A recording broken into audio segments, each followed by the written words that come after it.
है और उन धर्मों के भगवान और देवी देवताएं भी अलग अलग हैं। साथ ही सभी धर्मों के अलग अलग धार्मिक पुस्तकें हैं जिनमें अलग अलग बातें लिखी हुई है और उनके रीति रिवाज भी अलग अलग प्रकार के होते हैं। लेकिन भले ही दुनिया में इतने सारे धर्म क्यों न हो, लेकिन सभी धर्मों के लोग ये अवश्य जानते हैं कि परमेश्वर एक ही है, क्योंकि सभी धर्मों के धार्मिक पुस्तकें भी यही बताती है कि परमेश्वर एक ही है जिन्होंने पूरे ब्रह्मांड की रचना करी है। तो इतने धर्म, इतने भगवान और इतनी सारी धार्मिक पुस्तकों के बीच कहीं न कहीं मनुष्य के अंदर ये सवाल जरूर उठता है कि जब परमेश्वर या परमात्मा एक ही है तो फिर इतने सारे धर्म क्यों हैं और उनमें इतने अंतर क्यों हैं? क्योंकि अगर परमेश्वर एक है तो उसकी वाणी, उसका संदेश भी एक ही होना चाहिए, यानी कि एक ही धर्म ग्रंथ होनी चाहिए जो सच्चे परमेश्वर की वाणी हो।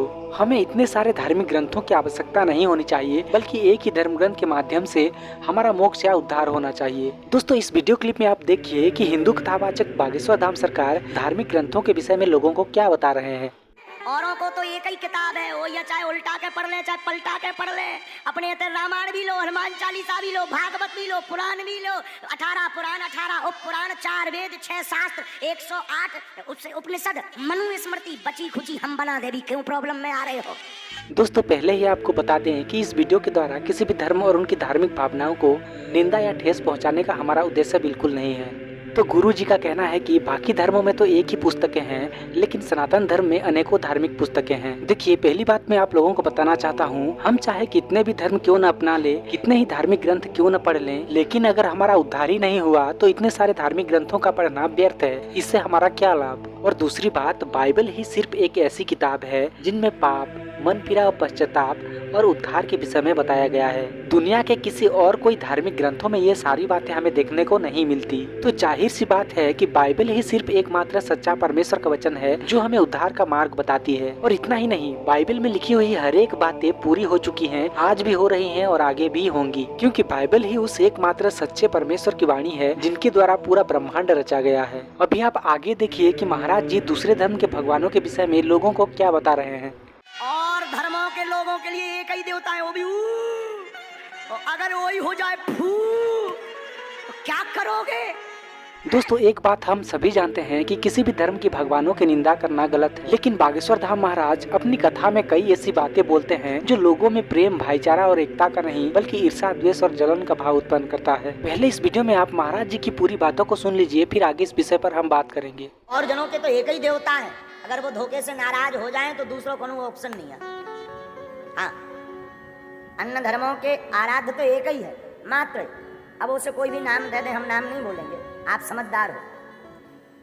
तो और धर्मों के तो एक ही देवता है। अबे भाई साहब, अगर मोह लटका लें तो कोई जगह नहीं है।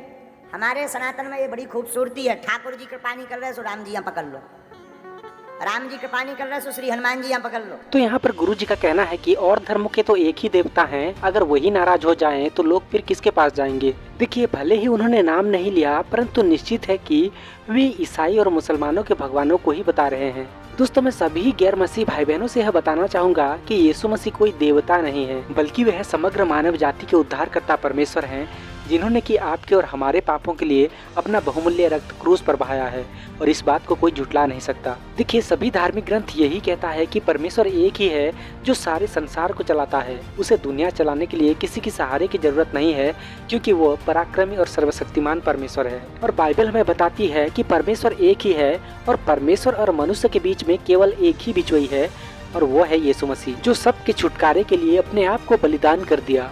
इफिसियों 4:5 में लिखा है, एक ही प्रभु है, एक ही विश्वास, एक ही बपतिस्मा। और 6वां वचन में लिखा है, और सबका एक ही परमेश्वर और पिता है जो सबके ऊपर और सबके मध्य में और सब में है।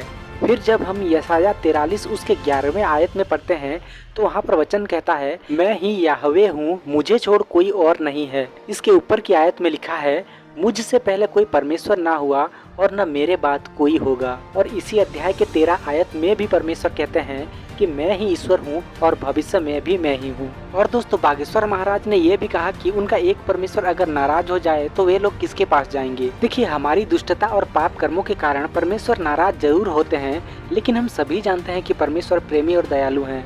लेकिन मेरे प्रियो, हम मनुष्य के प्रति सबसे महान और बड़ा प्रेम केवल परमेश्वर यहोवा की है। जैसे कि यूहन्ना 3:16 में लिखा है, क्योंकि परमेश्वर ने जगत से ऐसा प्रेम रखा कि उसने अपना एकलौता पुत्र दे दिया, ताकि जो कोई इस पर विश्वास करे वह नाश न हो परंतु अनंत जीवन पाए। आप सोचिए, जिस परमेश्वर ने हमें बचाने के लिए अपने पुत्र को कुर्बान कर दिया, क्या वह परमेश्वर हमें छोड़ सकता है या हमें भुला सकता है? नहीं, क्योंकि परमेश्वर हमसे बहुत प्रेम करता है। वो हमारा साथ कभी नहीं छोड़ेगा और ना ही हमें कभी त्यागेगा। देखिए, आज हम लोग ही अपने पाप आचरणों के द्वारा परमेश्वर से दूर होते हैं, लेकिन परमेश्वर कभी भी अपने से हमें अलग नहीं करता। परमेश्वर तो हमें क्षमा करने और अपने पास बुलाने के लिए हमेशा अपने बाहों को फैलाए हुए हैं। मेरे प्रियो, चाहे आप जितने भी पाप क्यों न किए हो, अगर सच्चे मन से परमेश्वर के सामने अंगीकार करेंगे तो निश्चय ही वे आपको क्षमा कर देंगे। परमेश्वर का वचन कहता है पहला यूहन्ना 1:9 में, यदि हम अपने पापों को मान लें तो वह हमारे पापों को क्षमा करने और हमें सब अधर्म से शुद्ध करने में विश्वास योग्य और धर्मी है। दोस्तों, कई लोग सोचते हैं हम तो इतने बड़े बड़े पाप और बहुत ही घृणित काम किए हैं, तो भी परमेश्वर हमें माफ कैसे कर सकता है? लेकिन मेरे प्रियो, यहोवा कहता है तुम्हारे पाप चाहे लाल रंग के हों तो भी वे हिम की नाई उजले हो जाएंगे, और चाहे अर्गवानी रंग के हों तो भी वे ऊन के समान श्वेत हो जाएंगे। सभी अविश्वासी भाई बहनों को हमारी ओर से यही निवेदन है कि आप सच्चाई की खोज करें और सच्चे और जीवित परमेश्वर को पहचानें। तो चलिए, इस वीडियो में इतना ही। मिलते हैं एक और नए वीडियो के साथ। तब तक परमेश्वर आपको और हमें संभाल कर रखिए।